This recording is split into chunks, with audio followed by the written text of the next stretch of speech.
Hi everyone, comic reviewer here.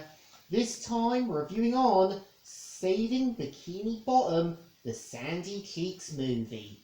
Now, as you know, Saving Bikini Bottom The Sandy Cheeks movie is meant to be, the first in a series of SpongeBob spin-off films, which is meant to feature the squirrel character Sandy in her own movie.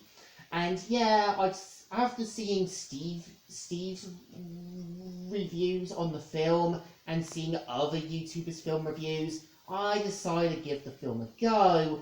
And the best I can say about it is that, this is done for littler kids. And this is for more like littler kids who are now watching the sort of modern seasons of SpongeBob, where it's more slapsticky, it's lost sense of its identity, and all that.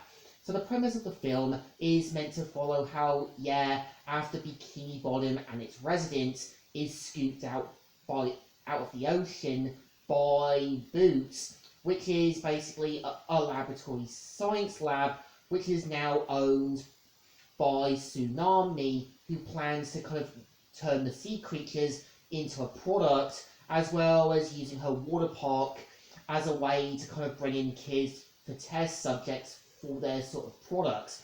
And we see how SpongeBob and Sandy have to journey out to try and save their friends, and also as well get help from Sandy's family.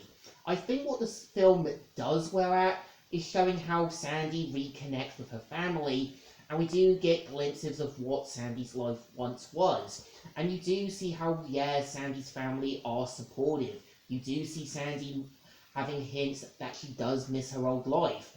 And we do kind of see how, Sandy has to choose between what's more important, science or family. And I think what the film is trying to do is take a break from the whole SpongeBob King Neptune stuff and focus on something completely different.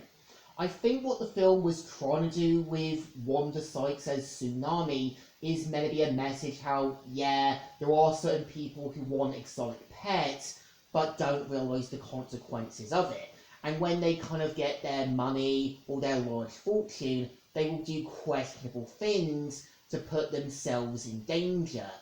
I think the film is trying to build with what was given, but I think the film just comes across in making SpongeBob a complete idiot and Sandy kind of facing the kind of outcomes of her actions. I think what the film should have done is have it revealed that from the first episode, Sandy was sent in by Boots to study the sea life, and after her fight with the giant clam, and having it that, after meeting SpongeBob and Patrick, she decided to kind of abandon her old life and stay on sea.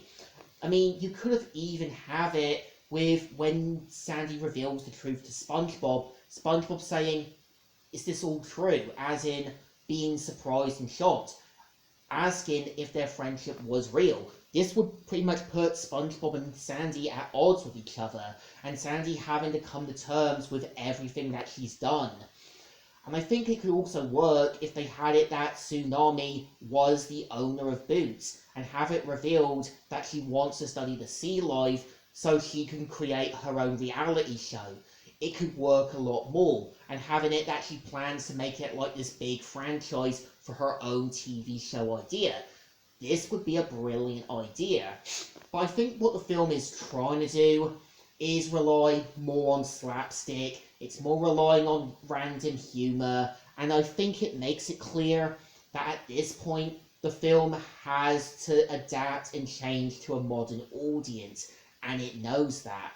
And I think the film also could have done more, like having it revealed that Sandy's father is a adventurer, and you could have it even revealed that, him and Sandy are at odds due to their different career paths. And you could have taken away the other members of Sandy's family and show it how, Sandy's father did warn him about Tsunami. But you could even have had it Sandy having to come to the realization that her father was always trying to be there for her. It could have worked a lot more. But I think the film knows it having to adapt to a different audience and not the ones from before, because again, times will change. You need to adapt, and if you don't, you're going to end up crashing and burning. So I feel like, yeah, Saving Bikini Bottom, the Sandy Cheeks movie, is trying to be what it can for younger kids, and it knows it. It knows it can't really go back to old stuff, and I think Nickelodeon knows they have to be a bit more slapsticky and random at best. So I think the film definitely deserves 2 thumbs in the middles. Kind of alright, kind of okay, but again, it knows it has to adapt to a modern audience, and modern SpongeBob knows this. So, Comic Reviewer here, signing out.